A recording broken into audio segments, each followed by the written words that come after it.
de polêmica, né? No caso do nome. O nome é simples, né? Mas a gente vai chegar no momento de responder aí a pergunta da Danilo. Engraçado que eu nem coloquei algo para responder nos slides, né? Ela foi falando porque já acostuma, né? Mas o tema é assim, é muito extenso, muito profundo, principalmente quando fala dos chamados concílios. E eu confesso que foi muito complicado, né? Então, falando do desafio de estar aqui, porque eu peguei de segunda-feira para ontem, e daí ontem queria ir no circo, eu fui lá no circo Maria do Carrefour com ela. Foi uma luta para montar tudo isso hoje. Por isso que eu botei que eu tinha terminado ela em cima do laço para vir para cá. Mas graças a Deus estamos aqui, né? Desafio. Deus vai nos abençoando. Vamos orar para a gente começar?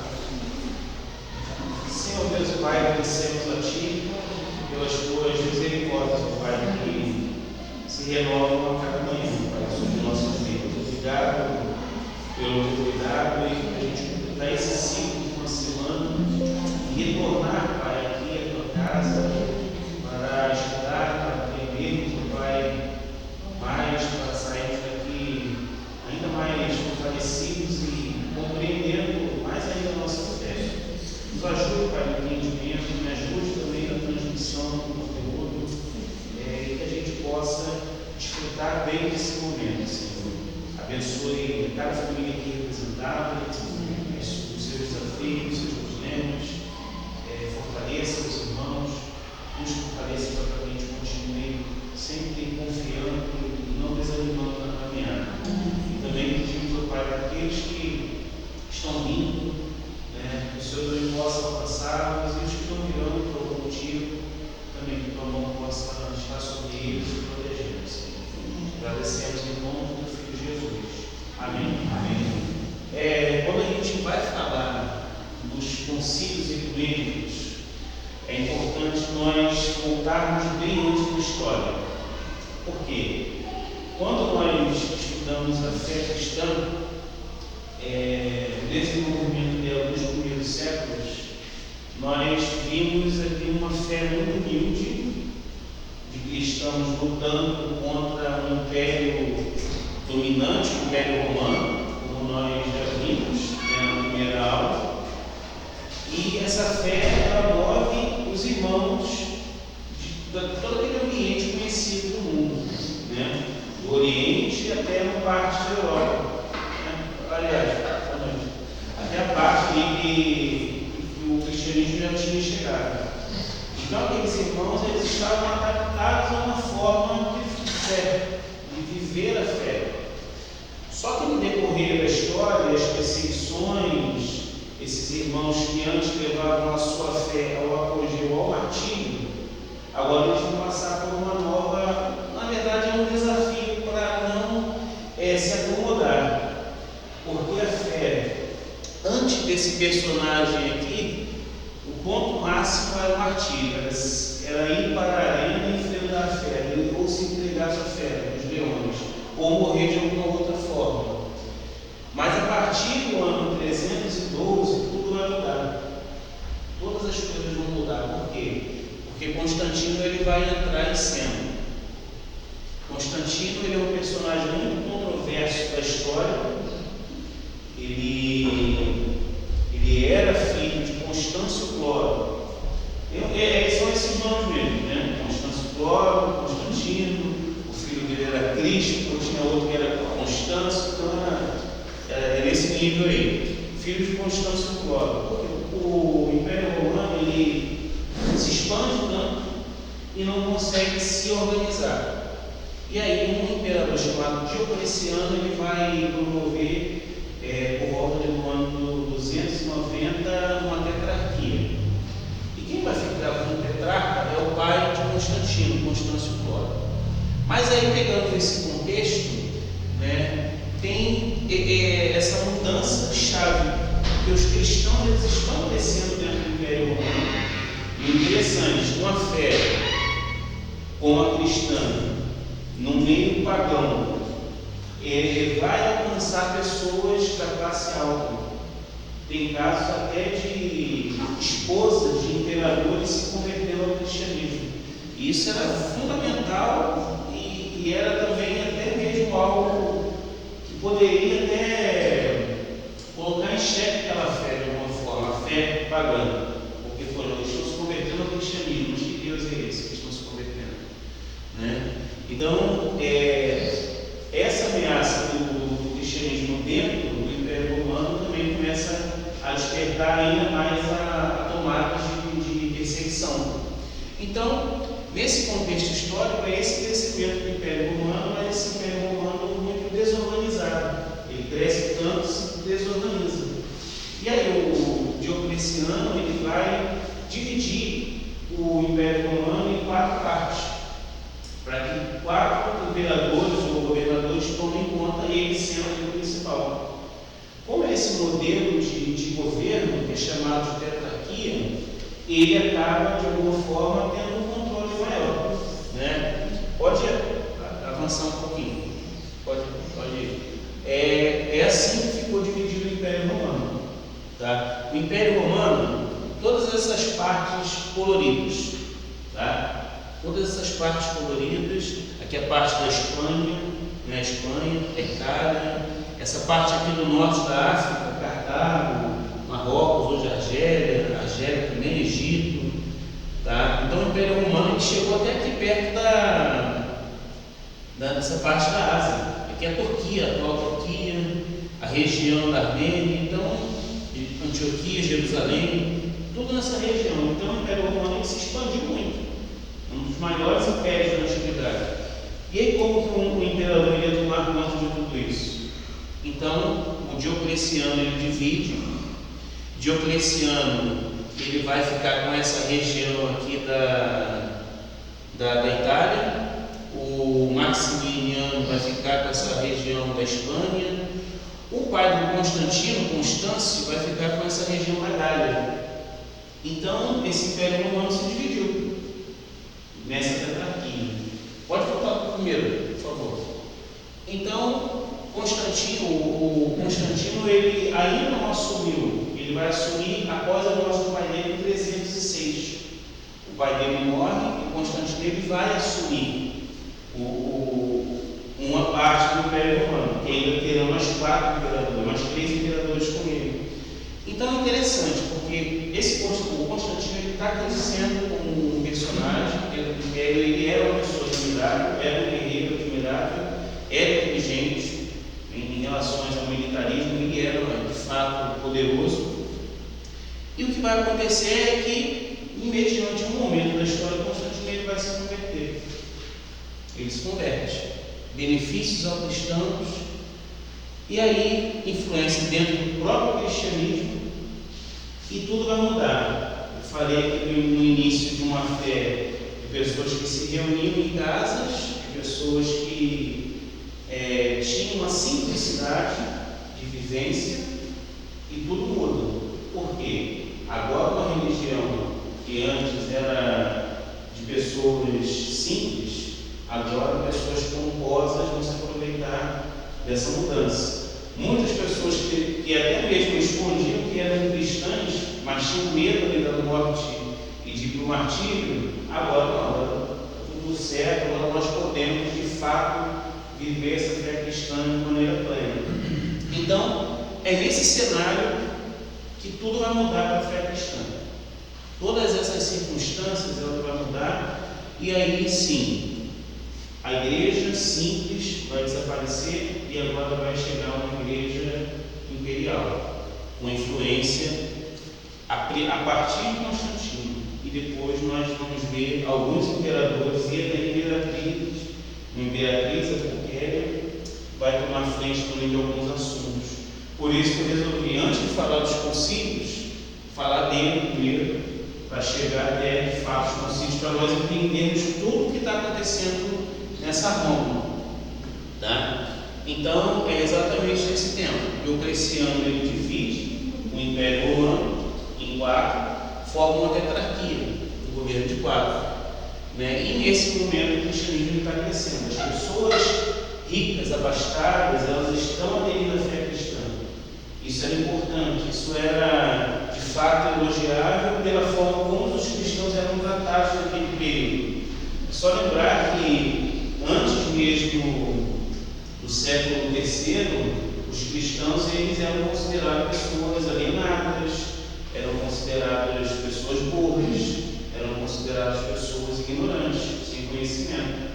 Por quê? Porque ainda não se tinha uma estrutura teórica muito bem elaborada.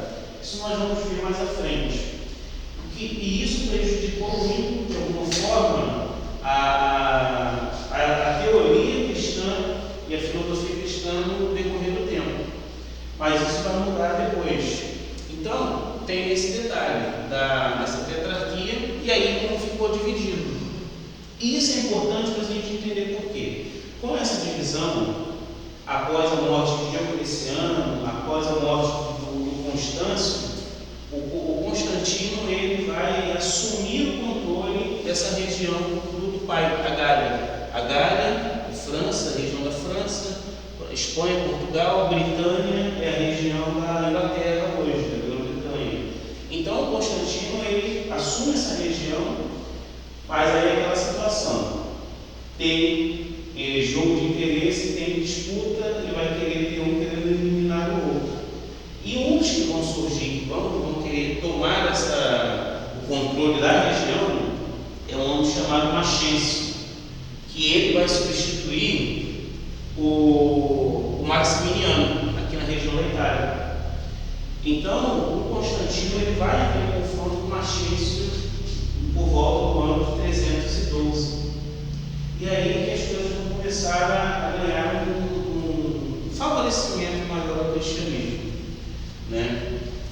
O Constantino, o pai dele, morre, o Constâncio morre, ele se torna o imperador do Ocidente, aquela região que eu falei, e ele vai disputar com outro governador uma região.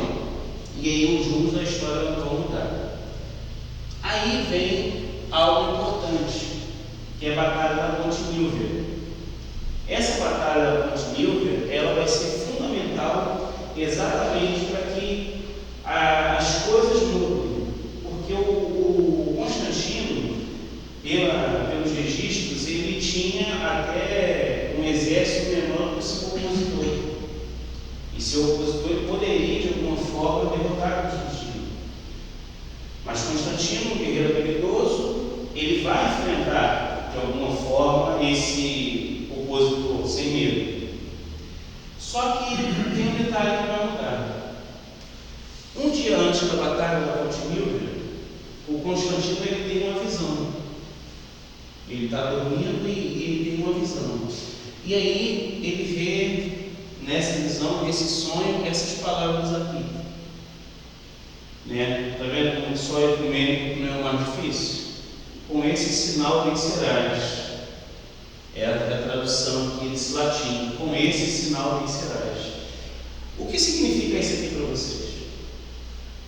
Vocês já devem ter visto esse símbolo em algum lugar. Certamente.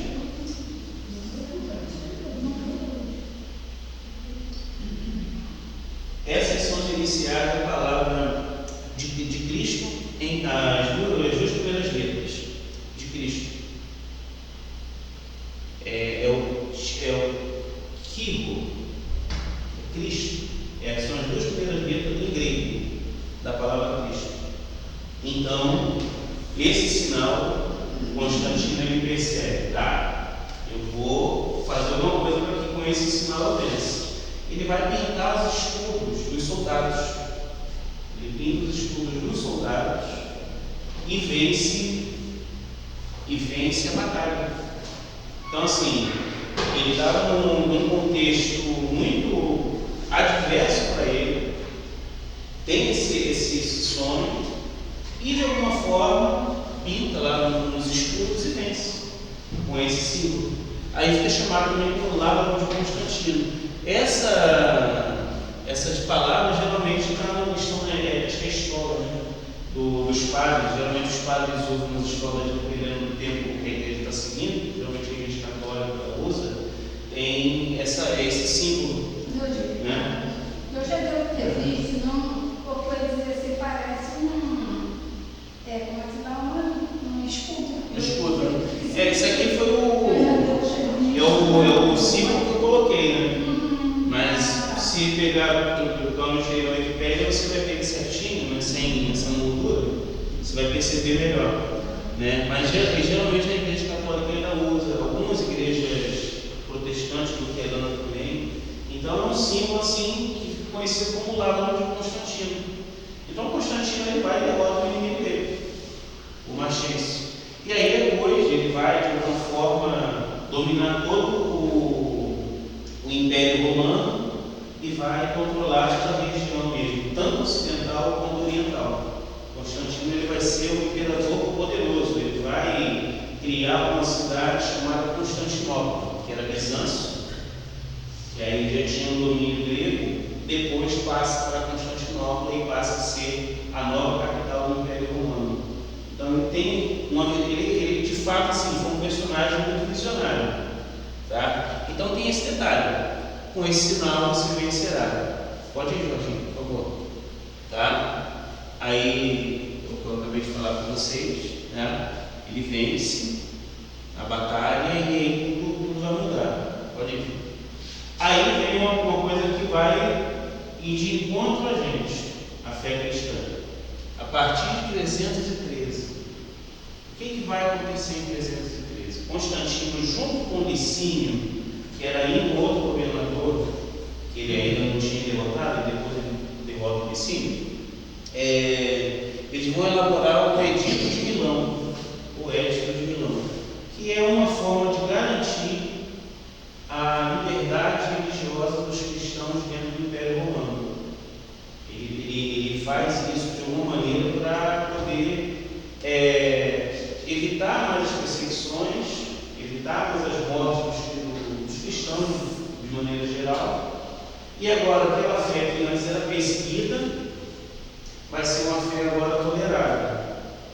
E vai ser uma fé que ela vai ter de alguma forma uma predileção do próprio Constantino. Posso até dizer isso até com um pouquinho de segurança, porque o Constantino depois ele passa a se aproximar ainda mais dos cristãos, de alguma forma. Ele percebe, eu até coloquei isso mais à frente, você pode achar.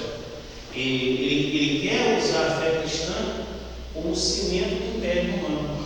Ele quer fortalecer o Império Romano a partir da fé cristã. Agora, é uma coisa, né? É interessante que a fé está crescendo, mas, assim, em relação às outras que já existiam, o cristianismo ainda era pequeno, principalmente na região de Roma. Então, não tem relatos também para garantir que Constantino ele sabia do crescimento em outras regiões. Mas ele, de alguma maneira, percebe essa força do cristianismo e, de alguma forma, favorece a fé cristã dessa maneira. E aí, além de permitir a liberdade de culto, que é esse edito de tolerância faz, o edito de tolerância vai restituir as propriedades e lugares de culto confiscados. Foi o fim das perseguições. Aí vem o problema, porque é interessante, né? Quando a gente fala, acabou a perseguição, acabou todo tipo de sintoma negativo, toda aprovação. Aquele momento que muitos de repente queriam chegou. Mas aí a igreja ela vai começar a passar por uma série de discussões. O que vai fazer com as pessoas que. Pode passar, a gente que está no próximo. É isso aí. Eu não vou deixar vocês pensarem um pouquinho assim. Qual o impacto que essa situação causou na igreja? Todos aderiram politicamente. O que poderia ter mudado? O que vocês pelo menos têm como hipótese para isso? Porque de fato a igreja ela não era acostumada a isso. A igreja, as pessoas eram acostumadas a se trancar em casa primeiro, perseguição. As pessoas elas tinham uma preocupação em não se entregar facilmente, mas também, se fossem presas, terem força suficiente para falar: não, eu sigo a Cristo, entregar a vida para Cristo. Esse era o objetivo da fé cristã. O ápice. Era uma forma de você estar morrendo pelo seu Deus. Uma forma de prova, não morrer. Né? Mas o que mudou com tudo isso? O que vocês imaginam com tudo que eu falei aqui? O que eu falei que possa ter de referência, pelo menos nesse primeiro momento.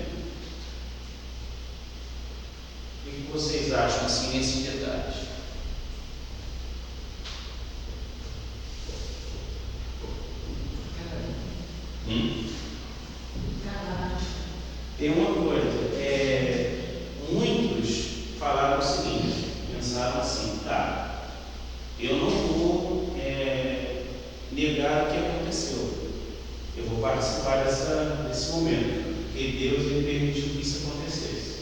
Aí todos vão aderir, essa nova igreja que vai surgir. Outros vão falar, não, nós não queremos isso, a igreja ela vai se misturar com coisas que não deveriam se misturar. Então, é nesse contexto que vão surgir os monges. Porque, se a fé antes era uma negação, eu deveria negar a minha vida e morrer por Cristo, seja na arena, seja morto em algum lugar, agora eu vou para o deserto e vou criar uma vida cética. Eu vou torturar um pouco, aí vão surgir os monges, os anacoretas, que são separados, são os grupos que vão surgir no Egito. Existem alguns até hoje. E futuramente vão surgir os monges beneditinos aqui no Ocidente, mas baseado exatamente nesse grupo que falaram, a gente não vai se misturar com essa igreja. A gente vai para o deserto e ali a gente vai negar a nossa própria vida. Né? E vão ter os outros, alguns vão aderir, esses vão fugir e outros vão falar, não, a gente vai ficar por aqui, mas a gente não vai se envolver com essas questões, a gente vai de alguma forma vivenciar a nossa fé e se misturar com essas questões. É tudo isso que vai mudar. Né? Politicamente é exatamente aquela questão. Agora você tem um imperador que favorece. Né? É um imperador que favorece.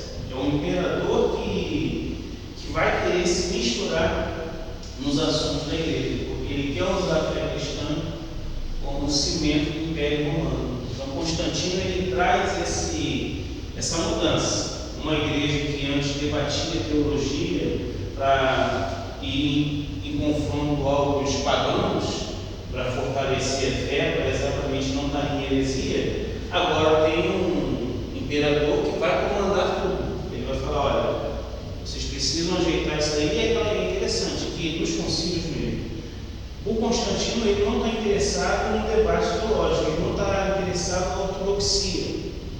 Constantino ele está interessado em não ter problema no império e que a igreja não fique desunida. Então, se fosse algum tipo de doutrina que fosse contrária à fé, mas que fosse numa votação no concílio ela ganhasse, para ele estava bom. Então, a ideia dele não era uma questão teológica, mas era manter a fé unida para que o Império Romano pudesse descer. Aí uma outra pergunta, essa religião tinha um caráter mais teológico. Deus pode usar pessoas que não creem nele para fazer a sua vontade? Eu confesso que eu não lembro da história bíblica, mas eu sei que tem um rei, não sei se é Artaxerxes ou Ciro, que permite, né? Ciro, né? Ciro é rei da Pérsia, e é citado ali no contexto do povo que Israel está no cativeiro 70 anos, né? A Bíblia relata ali no Velho Testamento. E a Babilônia agora não é mais um reino poderoso, né? É a Pérsia que domina. E Ciro é o imperador persa, e sob seu comando ele devolve o povo de Israel a sua terra e a liberdade. Na Bíblia tem a expressão, né? Que Deus fala, Deus chama de Ciro de meu servo. Não me lembro agora o texto, mas pesquisando aí que eu posso citar já. Meu servo Ciro, sendo que ele não era um servo do jeito que a gente pensa, né? Cara crente, cara que falando como se fosse uma linguagem atual, vai na igreja, estuda a Bíblia, se converteu ao Ciro, ele era pagão. Ciro era um poderoso rei que queria, como todos os outros impérios, queria dominar o mundo. E ele serviu os propósitos de Deus, e Deus o chama de meu servo. Então, em cima disso, responde a minha palavra. Ele pode usar pessoas que não creem nele para fazer a vontade do Senhor. Eu nunca falei de ver, Deus pode tudo. Ele pode usar quem ele quiser.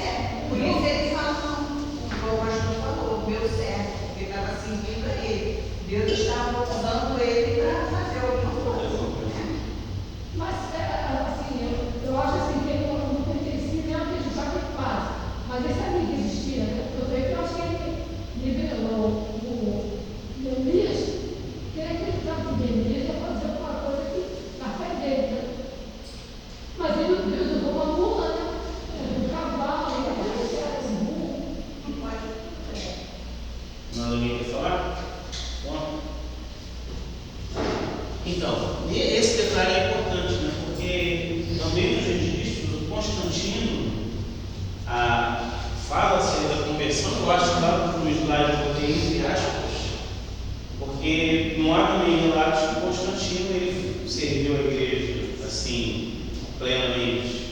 Ele só que ele tinha interesse político. Então Constantino, assim, ele vai se converter de fato, de verdade, assim, também, né?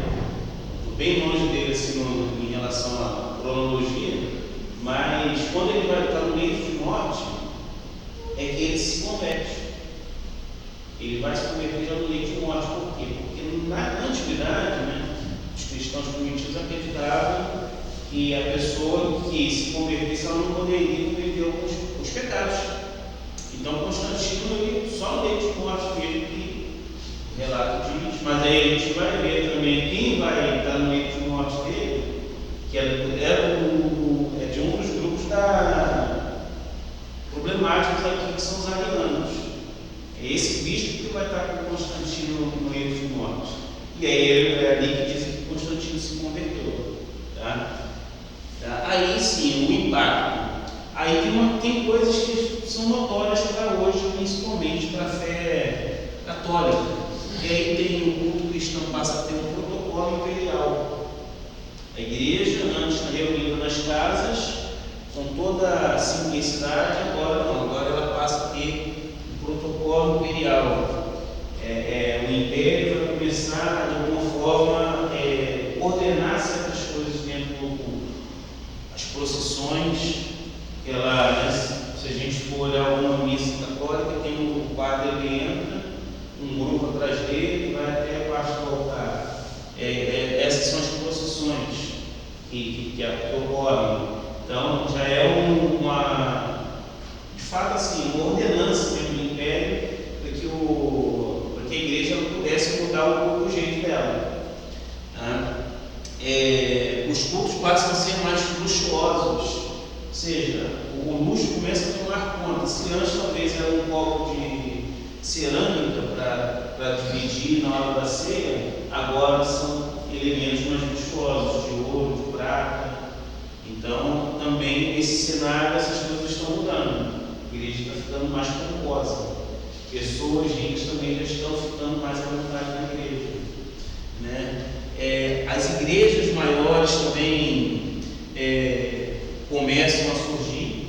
Antes eram casas simples, casas pequenas, e agora são basílicas. Mas por que eles ordenam isso? Porque era o hábito. O império precisava mostrar ali a sua grandiosidade, e agora a igreja está, de alguma maneira, caminhando junto com o império. Tá? Pode passar, gente, por favor. Aí, olha só o detalhe quem estava aqui no ano passado, quando foi aqui no Novo Testamento, no texto, deve lembrar dessa igreja aqui. É a igreja de Dura Europos. É a igreja mais antiga que se tem registro. Essa igreja fica na Síria. Ainda, pelo que eu olhei, vai estar intacto, né? Está assim, essas ruínas, assim, porque é uma região de conflito. Mas eu acho que ainda está dessa forma. É o que se tem de registro das igrejas antigas. Aí passou a ser isso aqui. Então você vê uma casa pequena, passa de alguma forma influenciando basílicas gigantes. Quando Constantino ele vai para Constantinopla, imensas igrejas são construídas. É interessante que a mãe de Constantino, aí começam as peregrinações. As peregrinações elas vão começar nesse período, porque há toda aquela a fama lá de Jerusalém, toda aquela história importante da região. Eles começam para Jerusalém para visitar a região e saber os lugares históricos onde Cristo passou. Essa igreja da Natividade é a igreja que dizem, né, que foi o lugar exato onde Jesus nasceu.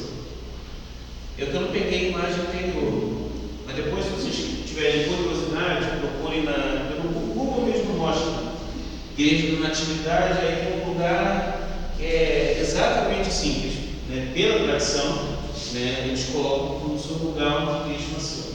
Essa igreja da Natividade. E essa igreja nos Montes das Oliveiras.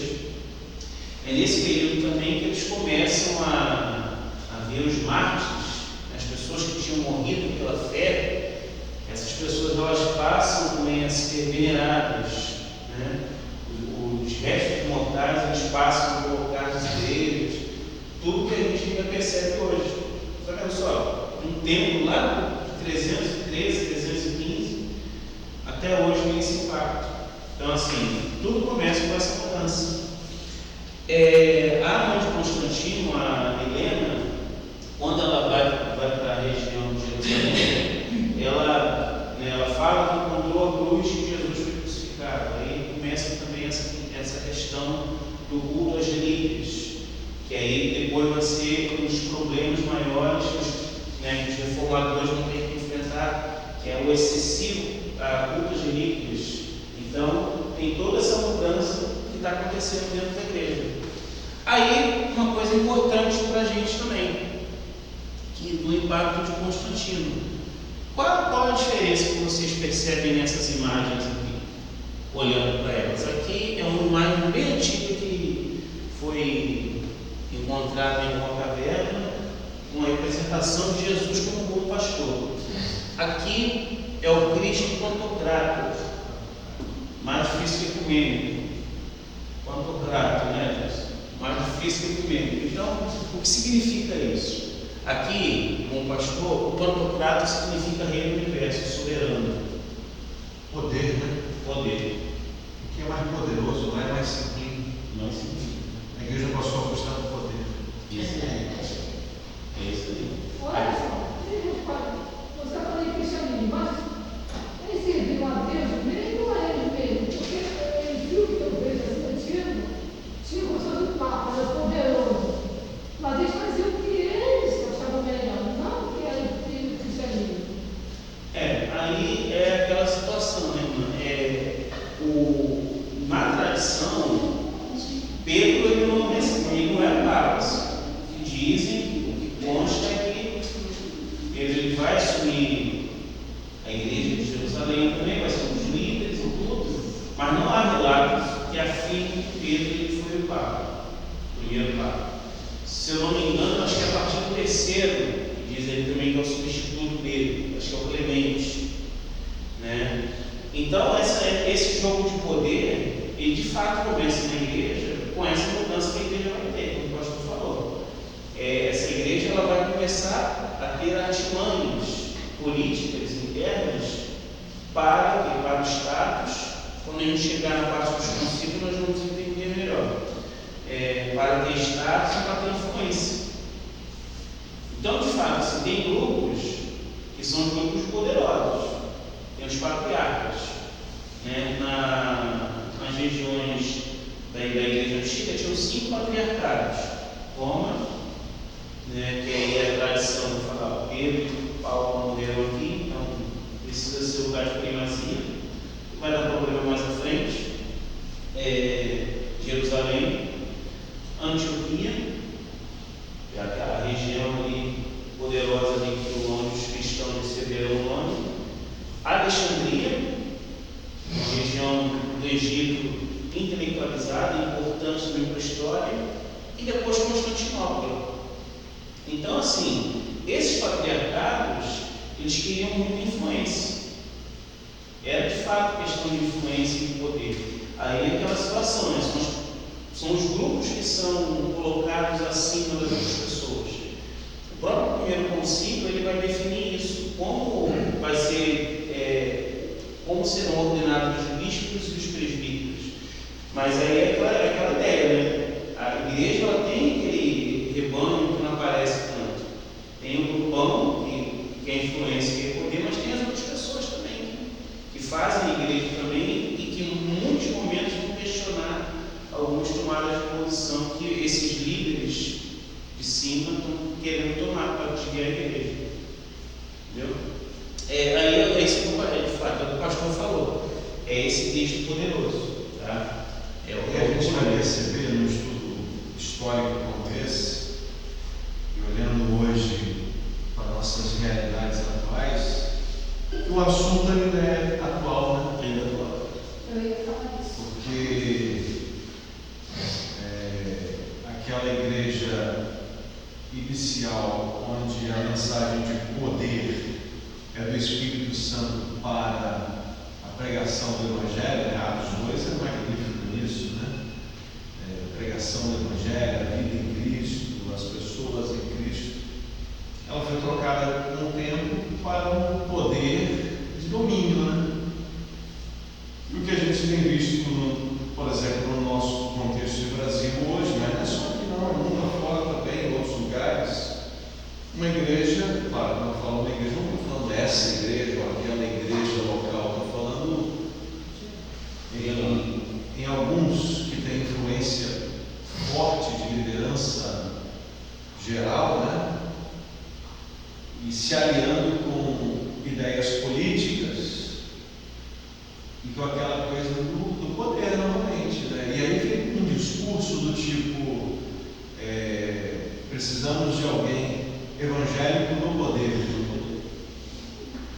E a gente nunca viu isso na Bíblia, a gente não lê isso na Bíblia, que a gente precisa ter governantes evangélicos para que a igreja esteja no poder. Na verdade, é o mesmo princípio disso aí, né? A igreja acabou tendo muito problema, ela se corrompeu, né? Isso. E por isso que a igreja nessa idade aí, essa nem é a Idade Média, né? Essa é a idade antiga, né? Mas daí até a Idade Média, é problema, sempre problema, é a igreja poderosa, né? Conta-se a história, tentando lembrar aqui com mais detalhe, mas não consigo. Eu estava lendo um dos livros do pastor Hernandes Dias Lopes, ele dizendo que um pintor daquela época, aqueles pintores famosos, né? Pintando lá um quadro lá, não sei se era dos discípulos, ou sei lá, alguma coisa religiosa que agora não me lembro, relacionada à igreja. Aí um bispo vendo, assim, os bispos olhando as pinturas e falou: mas o apóstolo tal, eu não lembro qual, que está na história citada, está muito corado aqui. Aí diz que o pintor falou: porque ele está vendo a condição da igreja que está atualmente, né? Por isso que ele está tão corado. E a gente fica corando hoje em dia também, né? São esses detalhes, de fato. O pastor falou, a igreja, ela deixou todo aquele cenário anterior. Eu falei aqui algumas vezes, a igreja deixou de ser simples. Deixou a simplicidade de lado. E aí a questão política, ela vai definir muitas coisas a partir de agora. Porque os concílios vão mostrar o que vai acontecer com pessoas que não vão seguir a ortodoxia da igreja.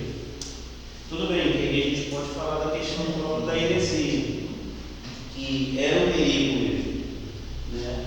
Mas a gente percebia que os políticos, o interesse deles era de fato não perder essa força que a fé cristã tinha. Não era ajudar o cristianismo, era manter o status e o poder também. E os bispos também, querendo colar com aqueles que tinham poder justamente para não perder a influência. Porque esses patriarcados, eles exerciam isso, era influência. Na igreja que tinha, claro, a igreja sempre teve líderes de destaque, né? O concílio, por exemplo, o concílio de Jerusalém não era aqui, não consigo considerar ecumênico, porque é só a igreja de Jerusalém. Então, esse concílio são os que estão anotados naquele período que vão fazer isso, são os líderes da igreja, mas o interesse deles era manter a ortodoxia da igreja, não manter influência. E eles também, como líderes, manter a doutrina, né? Manter a doutrina sadia, bíblica, justamente para não perder, né? Perder ali, naquele caso, o concílio de Jerusalém para o cristianismo judaizante, né? Então, tinha um interesse em manter essa doutrina, certo? Aí, para vocês, assim, qual foi a principal mudança? Talvez eu já falei aqui, nesse cenário todo, qual foi a principal mudança? Passou do simples para o luxuoso? Simples para o luxuoso, é uma. Mas tem uma principal. Eu acho que deixou o cristianismo, ficou só o poder dele. Não, assim, a questão do cristianismo, a essência cristã não vai perder, porque muitos ali vão lutar por ela.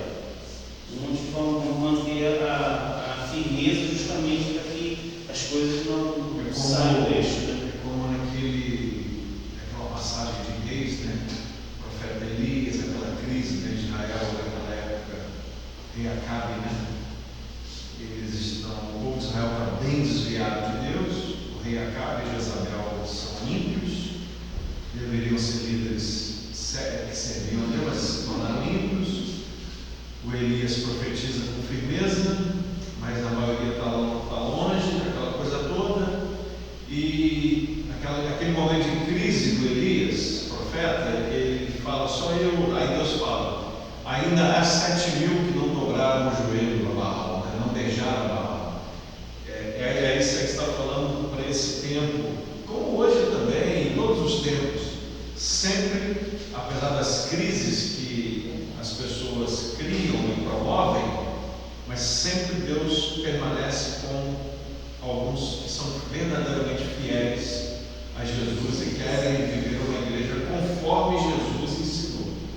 Então é o que você está citando, falando aí, eu comparo com aquela situação dos profetas lá. O Elias, por um momento, achou que era até só ele, né? Mas aí Deus falou, ainda há 7.000 que não beijaram a Baal. Mas a maioria estava afastada, mas ainda tinha um grupo fiel. É o mesmo caso, em termos de princípio histórico. É isso, pode falar. O Constantino, que eu entendi, é que ele abriu portas para a igreja, né? Foi através dele que foi a conversão dele, que foi abrindo portas, não é isso?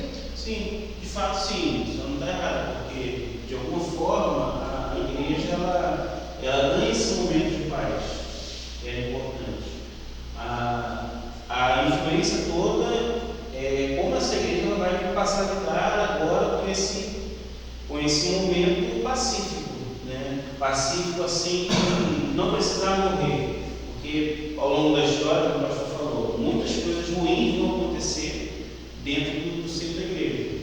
Então, Constantino ele foi um personagem importante que ajudou de alguma forma num momento que a igreja pôde de alguma forma ter essa paz para poder caminhar. Trazer uma liberdade. Trazer uma liberdade. Será que teve uma ascensão do cristianismo nessa época, da igreja? Teve sim, porque é a partir dessa mudança, né, dessa paz, que os cristãos eles passam agora a ter mais possibilidade de debates.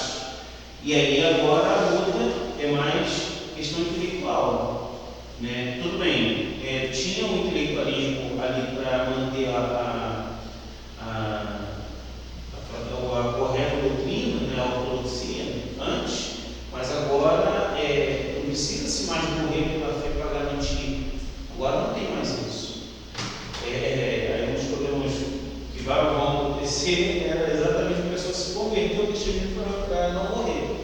Antes era a pessoa cristã que morria. Isso aí também um lado triste da história, né? Quando as pessoas não confessavam a fé cristã, elas eram assassinadas, né? Mas o cristianismo ele tem uma ascensão também.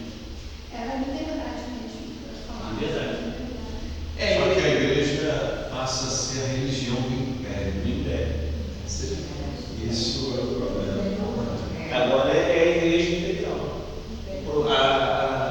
Talvez a principal mudança é essa igreja imperial. Tudo que as irmãs falaram está correto. Porque na verdade também, né, Edson, por isso que você coloca entre aspas conversão. Conversão.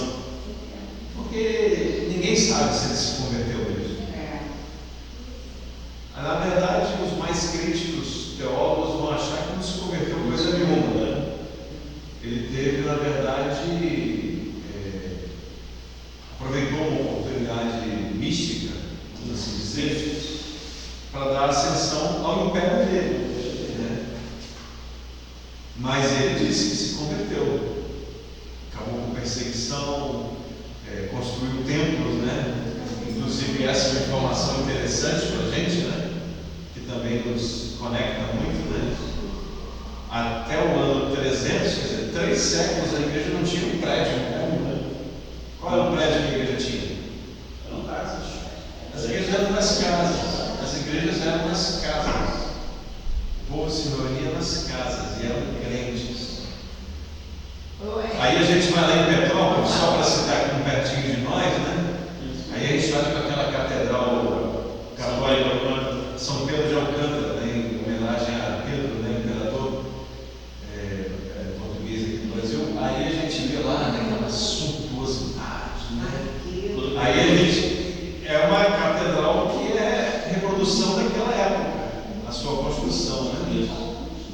aí a gente passa, inclusive nós evangélicos, protestantes e tudo mais, a também temos nossos prédios.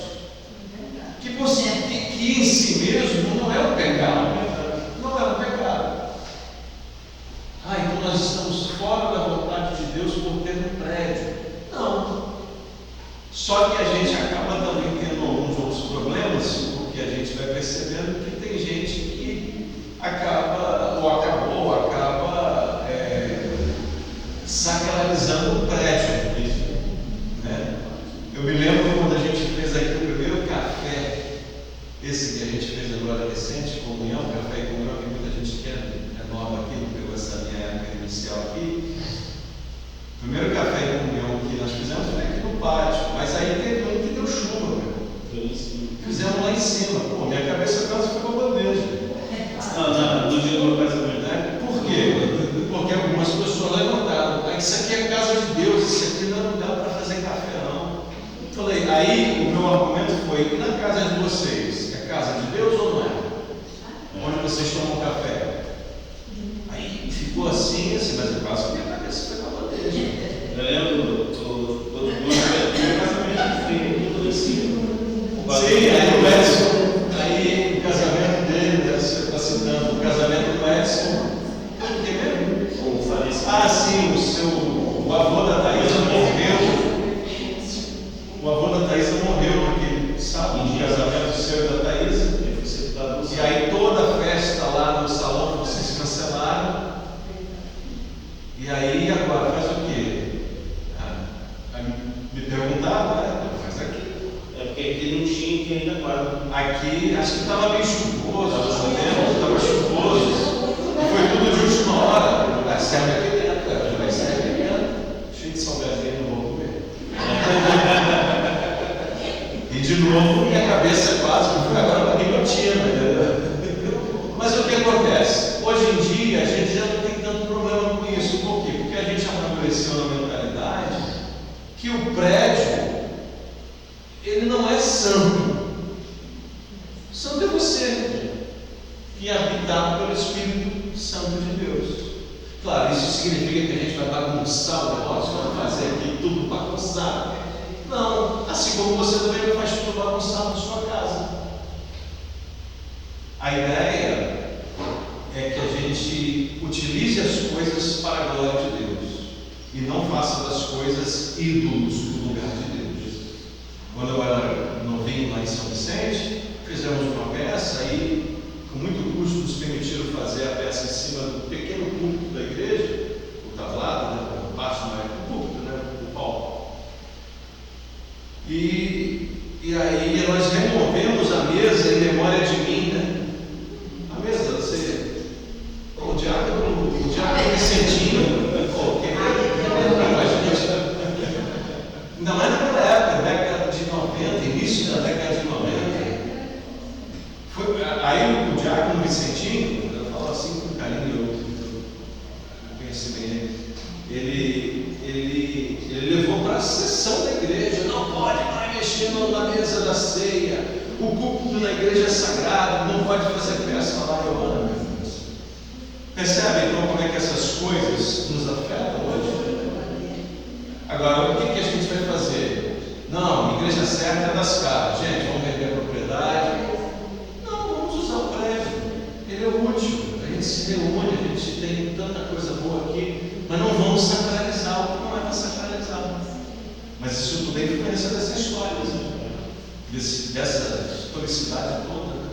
É um ponto assim para mostrar que o Constantino, na questão da própria conversão dele do filósofo, é que, por exemplo, em dezembro, dia 25 de dezembro, nós celebramos ali o nascimento de Jesus. Também não há relato que Jesus nasceu dia 25 de dezembro. É pela questão de tradição. Isso é uma influência do período Constantino. Porque tinha uma festa pagã conhecida como o Sol Invictus, ou Sol Invictus, que era celebrado no dia 25 de dezembro.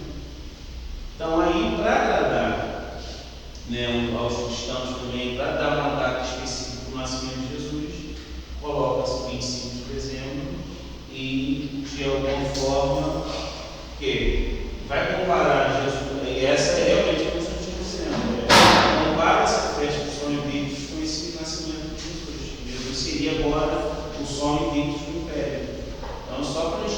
detalhe assim, como essas questões até hoje influenciam. Aí você vê, né, a gente como sociedade mundial, né, celebra-se o Natal por conta de Constantino em 25 de dezembro. A Bíblia não tem data do nascimento de Jesus. Tem data. A gente só faz a dedução óbvia, né, de que ele não nasceu em dezembro na terra onde ele nasceu, Israel, porque em dezembro lá é gelado, né? É gelo, é neve em alguns lugares. E os pastores estavam no campo, né? Dando glória a Deus. E você não tem pastores no campo na neve. Então, Jesus não nasceu na época de dezembro lá. Tá, mas e aí? Aí teve agora, pouco tempo atrás, um movimento aí, o pessoal me enche a paciência, cara. Teve um movimento aí de que crente não comemora Natal. Não sei se vocês prestam atenção nessas coisas loucas que tem por aí. Crente não comemora Natal. Aí vamos para essa história aí. Aí me perguntaram, eu falei, eu comemoro e se possível me dê presente. Com rabanada, panetone, gosto de bacalhau, beleza? Gente, o que importa não é aquilo, isso aí é periférico. O que importa é o Cristo que a gente crê, que a gente sabe que nasceu e a gente celebra. Então, assim, mas o pessoal sai do caminho com muita facilidade para extremos, né? Então, eu não tenho nenhuma crise com isso, mas foi realmente isso aí. Essas histórias fazem a gente amadurecer a nossa fé, gente. Não é uma questão de, pelo amor de Deus, eu não vou mais comemorar Natal. Porque o que é Natal? Não é nascimento de Jesus? E não está registrado em Lucas e Mateus que ele nasceu, que os pastores celebraram, que os magos depois foram visitá-lo quando ele tinha cerca de 2 anos de idade? Então por que nós não vamos celebrar? O Constantino, eu quero saber de Constantino, eu quero saber de Jesus. Constantino só serve para mim no sentido de conhecer a história. Constantino, ele juntou, né, como é que fala? A festa. Cristianismo com o profano, com o pagão, não foi? Ele teve algumas vantagens nisso. Disse Você a vai ver a história. história do Constantino, e ele sempre levou uma vantagemzinha. Foi? Levou o quê? Vantagem. Sim. Não foi dele, né? Ele era tirou uma coisa a outra. Ele era político. Porque assim, só a gente precisa lembrar do contexto de onde ele está. Ele estava, né? Ele está numa região de fé pagã. Então, assim, ele vai aderir ao cristianismo em um ambiente ali com pagãos perto dele, pessoas que ainda culturalmente cultuam esses deuses pagãos. Então, assim, ele poderia comprar briga dentro do próprio Império Romano. Então, assim, como o pastor falou, ele tem que ser um político, ele tem que agradar uns grupos. Por isso que ele faz o edito de tolerância. Quem vai fazer o edito que vai tornar o cristianismo religião oficial em 380 Teodósio. A gente vai falar dele depois aqui. Mas bem depois de Constantino. Aí já é o quê? Já é o período que a igreja já avançou demais. Né? Claro que as práticas pagãs elas permanecem, né? Porque nada não está lá de Deus. Né? Na história as coisas vão aos poucos, né? Mas aí a igreja já avança. Mas aí ele não poderia também abrir a porta assim para porque senão ele poderia correr riscos. E ali, naquele contexto, seria perigoso para ele. Aí, o Pacto Maior a gente falou, a introdução de imperadores em assuntos teológicos, a relação entre igrejas, Estado e igreja, começa assim. Então, foi importante a gente falar todas essas problemáticas anteriores, justamente para chegar ao concílio, porque Constantino ele vai participar desse primeiro concílio aqui, Nicéia 325. Essa pintura aqui, não sei se dá para enxergar bem, mas o Constantino na pintura ele está sentado bem aqui. Aqui são os bispos, né? Pelo pela figura para perceber mais ou menos isso, e Constantino ele está aqui. Então o dedo do imperador sempre está envolvido no assunto. Não pode passar, porque agora a fé cristã vai ser a fé que vai cimentar vai ser o cimento principal para esse império crescer. Né? Então ele está no meio. Tá? Então teremos 4 concílios ecumênicos. O livro que eu consultei para fazer, o Augusto Gonzalez, ele fala de 7 concílios. Mas para nós protestantes, o importante são os 4 primeiros. Porque os outros, os reformadores, né, Lutero mesmo, né, até os que vêm após ele, não vão aderir às ideias. Né? Um dos últimos que vai tratar sobre questões da iconoclasmo, que é a destruição de ícones, de imagens. Então isso para nós protestantes não tem sentido. Mas esses 4 primeiros eles vão tratar de assuntos fundamentais para o que nós falamos hoje, que é a questão trinitária, né? Pai, Filho e Espírito Santo, esses 2 primeiros aqui. E esses 2 aqui vão tratar de coisas cristológicas, vão falar de Cristo, porque a fé cristã agora ela está começando a pegar um corpo importante, né? Até mais ou menos, até esse concílio de Constantinopla, não se tinha ainda um cânon bem organizado. Tinha os livros, tinham as cartas elas eram lidas, tinha sim os documentos dos padres apostólicos, tinham os documentos dos famosos pais da igreja, os padres apostólicos, os padres da igreja, Tertuliano, Irineu de Leão, Inácio de Antioquia. Então eram personagens importantes que trabalhavam para formular a teologia cristã em um cenário complexo. Agora a fé cristã está começando a se estabelecer mais e está tendo essa relação com o Estado. Então é fundamental ela de alguma forma organizar bem essa ortodoxia, ou seja, essa doutrina correta. A ortodoxia seria isso, né? Uma doutrina correta, para não cair mais em movimentos heréticos como ela teve que lutar no passado. Tá?